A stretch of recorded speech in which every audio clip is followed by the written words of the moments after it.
វ៉ានបិទបើកទឹកអង់គ្លេសគេថាម៉េចហើយពាងទឹកអង់គ្លេសគេថាម៉េចអញ្ចឹងទៅជាមួយសំណាងទាំងអស់គ្នាណាអូខេតោះ let's go សំណាងពាក្យដែលសំណាងថានឹងបង្ហាញមិត្តភ័ក្តិពីរមិញហ្នឹងគឺទី1គេបាទយើងមើលរូបភាពទី1រូបភាពទី1គឺជាវ៉ានបិទបើកទឹកត្រូវទេអូខេតោះឥឡូវវ៉ានបិទបើកទឹកគេថាម៉េចអង់គ្លេស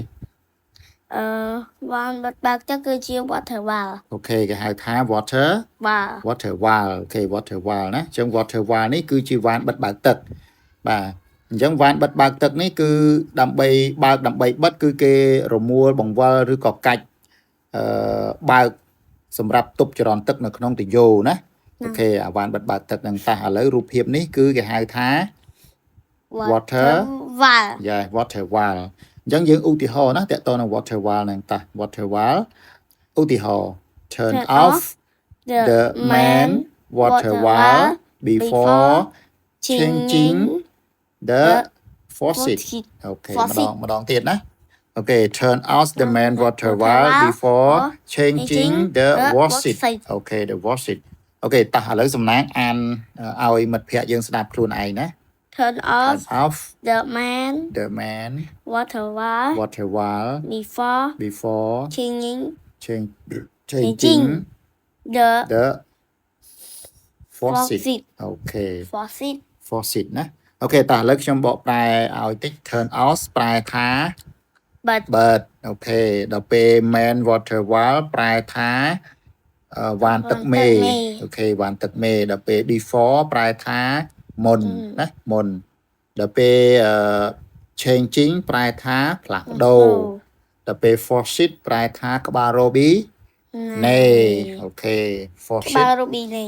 faucet ប្រែថាក្បាលរ៉ូប៊ីណេអញ្ចឹងនៅក្នុងវីដេអូបន្ទាប់ខ្ញុំនឹងបង្ហាញអំពីក្បាលរ៉ូប៊ីណេតើក្បាលរ៉ូប៊ីណេហ្នឹងគឺរូបរាងវាយ៉ាងម៉េចហើយគេប្រើវាយ៉ាងម៉េចហើយវាខុសទៅនឹង water valve យ៉ាងម៉េចណាអូខេតោះឥឡូវយើងបកប្រែណា turn off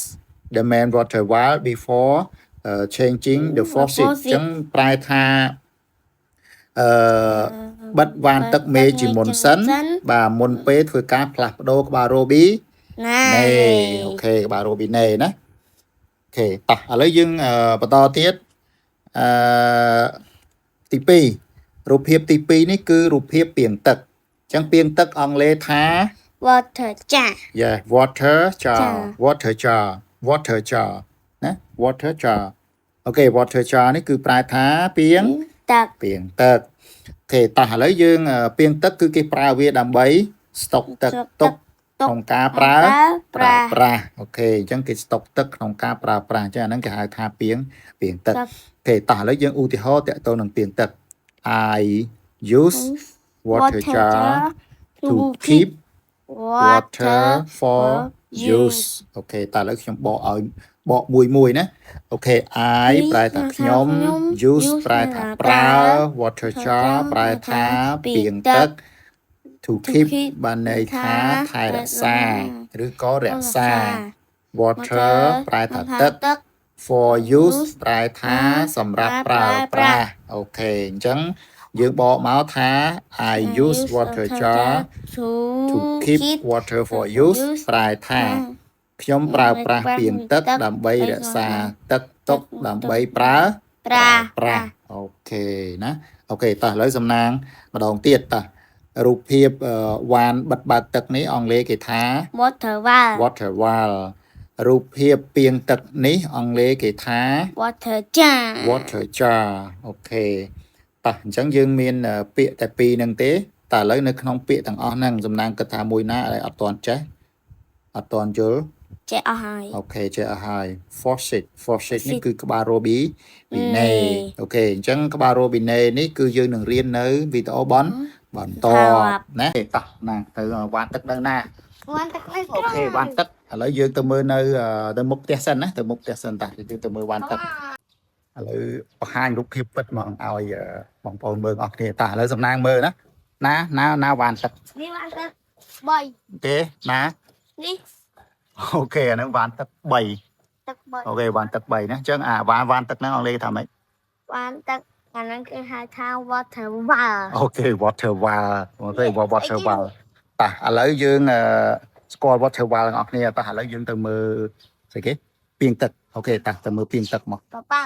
ខាងនេះ អូខេឃើញមកស្អីគេនេះស្អីគេនេះអូខេឥឡូវទៅមើលពីងទឹកសិនតាទៅមើលពីងទឹកយ៉ាងសំណាងគាត់แนะនាំឲ្យទៅមើលពីងទឹកចឹងបងប្អូនមើលពីងទឹកអស់គ្នាណាតើពីងទឹកអង់គ្លេសគេថាម៉េចណាអូខេនេះណាងនេះខ្សែហើយទៀតនេះ ពីង អូខេអានេះគឺ water jar តែពីងទឹកតែនេះវាតូចណាអូខេចុះនោះ water jar ដែរ អាហ្នឹង water jar ដែរហ្នឹងធំហ៎ ធំ អូធំហ្នឹង water jar ហ្នឹងគេប្រើ water jar big water jar big អូខេនេះហើយយើងមកមើល water jar អស់គ្នានេះ នេះមានត្រី water jar អូខេអញ្ចឹងអាហ្នឹងគេហៅថាម៉េចអាហ្នឹងអាហ្នឹងថាថាម៉េច water jar គេហៅថា water jar អូខេ water jar នេះមានទាំងខ្យងមានទាំង អូខេ ត្រី អញ្ចឹងនៅក្នុងនេះគឺមា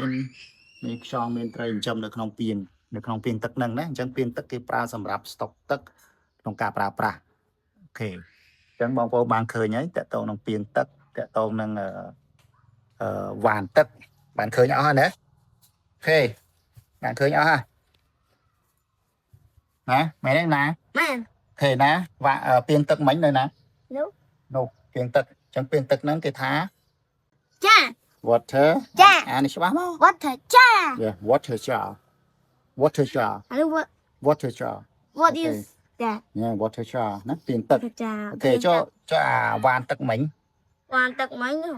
អាហ្នឹងឯគេថាម៉េច water wall water wall អូខេអញ្ចឹងនៅក្នុងវីដេអូនេះបង្ហាញតែពីរហ្នឹងទេ